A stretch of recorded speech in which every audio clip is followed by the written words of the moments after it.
الجريمة والأهالي في مصر. في مسقط رأس الزعيم أحمد عرابي قرية هرية رزنة حصلت واقعة مثيرة ومذهلة. كان في ناس مجرمين بلطجية عايزين يركبوا توك توك، فسواق التوك توك قال لهم هتروحوا فين؟ شكلهم كده لبش.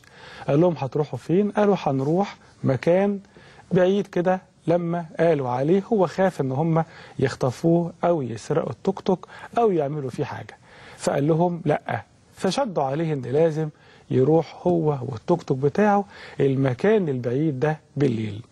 فاستنجد بشاب من اهالي القرية اللي هي قرية الزعيم احمد عرابي هرية رزنة مركز الزقازيق محافظة الشرقية. شاب اسمه حازم، محترم مؤدب، عنده حاجة 30 سنة، بكالوريوس تجارة. شاف المنظر ده ما عجبوش، فراح يحاول يبعد الناس اللي شكلهم لبش دول عن سواق التوك توك ويخليه ما يروحش غصب عنه المشوار اللي معاهم ده. الناس دول كلموا ناس تاني، اتجمعوا مجموعة من البلطجية 3 4 وأطلقوا رصاصة في قلب حازم، مات على الفور.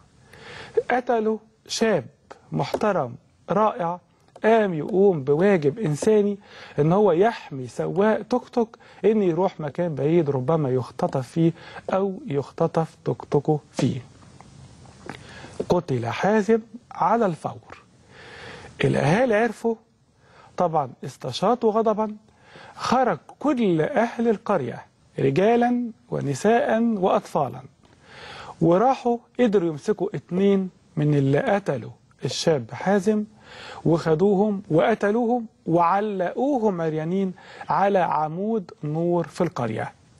يعني خدوهم زي الصورة ما واضحة قدام حضراتكم، قتلوهم وعلقوهم على العمود طبقا لهذه الصورة من موقع اليوم السابع، وسابوهم فترة علشان خاطر يتعظ كل البلطجية من 2 المجرمين اللي قتلوا حازم وقتلهم أهالي القرية.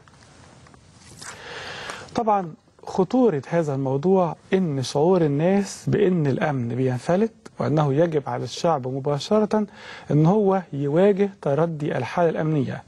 طبعا الداخلية بتبذل أقصى ما عندها، بس إحنا فجأة في لحظة واحدة كل الأحياء، كل المدن، كل المحافظات، ظاهرة البلطجية الجدد، انتشار السلاح، لقى فيه صعوبة كبيرة جدا في عودة الأمن إلى البلاد على نحو كامل.